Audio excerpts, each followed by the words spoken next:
সুবহানাল্লাহ।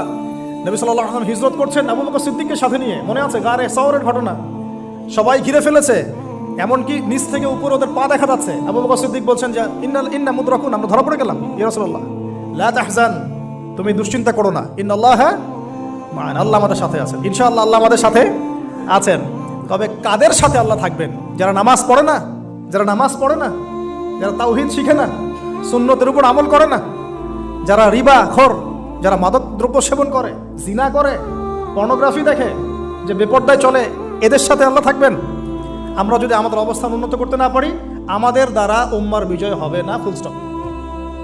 আমরা যদি আমাদের অবস্থান উন্নত করতে না পারি, মানে এই যুগের আবু বকর, ওমর, ওসমান, আলী হতে না পারি, আমাদের দ্বারা বিজয় হবে না। আপনি যত টাকা ঢালেন না কেন, যত বড় সংগঠন করেন না কেন, যত পলিটিক্যাল অ্যাফেয়ার্স ডিল করেন না কেন, যতক্ষণ এ যুগের আবু বকর, ওমর, ওসমান, আলী আমরা হতে না পারছি, আমাদের হাতে বিজয় আসবে না।